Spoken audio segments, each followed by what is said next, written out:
کا تعین کرتا. اللہ کے محبوب کے سیرت سے سر منہ انحراف نہیں فرماتے تھے. صحابہ کرام علیہ رضوان اللہ کے محبوب کی سیرت کے شہدائی تھے. حضور کی سیرت پر تو عمل کرتے تھے لیکن اللہ کے محبوب کی سیرت کے جلسے نہیں کرتے تھے. اب جلسے کیوں ہوتے اور اب میلاد کیوں منایا جاتا ہے؟ ان سب کا جواب ہے وَلَهُمْ فِيهَا نِيَّاتٌ. یہ بڑی پیاری پیاری نیت. حضرات صحابہ کرام کا عرس نہیں ہوتا تھا, حضور نبی پاک کا عرس نہیں ہوتا تھا, بزرگان دین کا عرس نہیں ہوتا تھا. اب کیوں عرس ہوتا ہے؟ کیا ہماری شریعت کافی نہیں ہے ہدایت کے لیے؟ تو اب سنیے, معاملہ یہ ہے کہ مسجدیں کچی تھی. وَلَهُمْ فِيهَا نِيَّاتٌ. مسجدیں کچی تھی, اس میں کوئی شک نہیں. مدینہ طیبہ کی ہر مسجد کچی تھی اور شہر مدینہ کا ہر مکان بھی کچا تھا. مسجدیں بھی کچی تھیں اور شہر بھی کچا تھا. لیکن جب صحابہ کرام علیہ رضوان کے مالی حالات بدل اور ان کی زندگی کا رہن سہن بدلا تو مکانات کی شکلیں بدل گئی. کچے مکانوں کی جگہ پکے مکانات ہو گئے. تو پھر مسلمانوں نے دیکھا میرا گھر تو پکا ہے اور اللہ کا گھر کچا ہے. تو مسلمان نے کہا میں اگر اپنے گھر میں رہوں اس کے معنی یہ ہے کہ میرا گھر پھر اللہ کے گھر سے اچھا ہو گیا. نہیں, میرے رب کا گھر میرے گھر سے اچھا ہونا چاہیے. اگر میرا گھر کچا تھا تو اللہ کا گھر بھی کچا تھا, اور جب میرا گھر پکا ہے تو اب اللہ کا گھر بھی پکا ہونا چاہیے, تاکہ اللہ کے گھر پہ جا کر اس کے بارے میں گھروں کے مقابلے میں حقارت پیدا نہ ہو. تو فرمایا وَلَهُمْ فِيهَا نِيَّاتٌ. ان بزرگوں کی نیتیں پیاری پیاری نیتیں تھیں. اور کیا نیت تھی کہ کوئی کہنے والا یہ نہ کہے مسجد میں دل نہیں لگتا اس لیے کہ مسجد کچی ہے, میرا دل گھر میں لگتا ہے, میرا گھر پکا ہے. تو مسلمان نے کہا ٹھیک ہے, پھر اللہ کا گھر بھی پکا بننا چاہیے.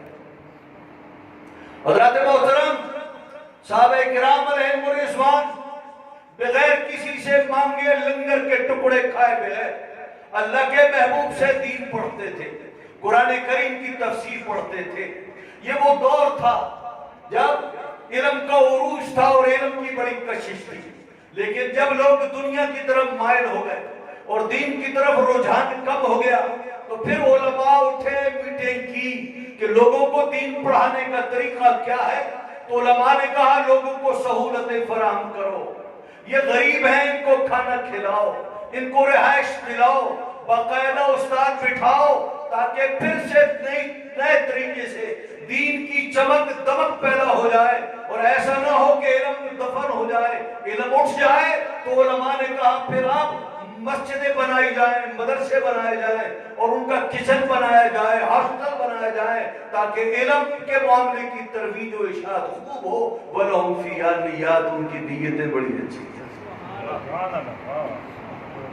ایسے ہی صحابہ کرام علیہ رضوان اللہ کے محبوب کا اس طرح سے میلاد نہیں کرتے تھے جیسے آج میلاد کا رواج ہے. اور اس کی وجہ یہ ہے کہ اس سادگی کے دور میں کوئی فنکشن ہوتا بھی نہیں تھا, اور جو فنکشن ہوتا تھا بڑی سادگی کے ساتھ. حدیث طیبہ کے طالب علم یہ جانتے ہیں کہ بڑے بڑے صحابہ کرام علیہ رضوان کی شادیاں ہو جاتی, اللہ کے محبوب کی کو اس کی اطلاع تک نہیں کی جاتی. نبی پاک صلی اللہ علیہ وسلم شادی کی کچھ علامات دیکھ کر پوچھتے تھے کیا تم نے شادی کی؟ عرض کیا ہاں یا رسول اللہ میں نے شادی کی. تو سادگی کا یہ آ رہی ہے کہ بس شادی کی, چند نکاح کے گواہ بٹھائے, شادی کی, دلہن کو گھر میں لے آئے. لیکن آج کارڈ تقسیم کیے جاتے ہیں, آج باقاعدہ ہاتھ بک کیے جاتے ہیں, اونچے درجے کا ولیمہ کیا جاتا ہے, ولیمے کے لیے کارڈ تقسیم کیے جاتے ہیں اور باقاعدہ پھر سسٹم ہوتا ہے دعوت دیتے ہیں. وہ زمانہ سادگی کا زمانہ تھا, اس زمانے میں شادی حال بھی نہیں تھا, اس زمانے میں ایسے لمبے چوڑے ولیمے بھی نہیں تھے, ہر فنکشن بڑی سادگی کے ساتھ ہوتا تھا. تو بعد میں آنے والے لوگوں نے کہا میری بیٹے کی شادی ہو تو دھوم دھام سے, میری نوکری میں ترقی ہو تو پھر اس کی خوشیاں منائے دھوم دھام کے ساتھ, میرے بچے کا خطرہ ہو تو بڑی دھوم دھام کے ساتھ, کوئی بھی فنکشن ہو بہت اعلیٰ، بہت خوبصورت، تو پھر اللہ کے نبی سے بڑی تو کسی کی ذات نہیں. تو میرے نبی کا فنکشن دنیا کے ہر فنکشن سے اعلیٰ اور بالا ہونا چاہیے. وَلَهُمْ فِيهَا نِيَّاتٌ، اس میں ان کی نیت ہے.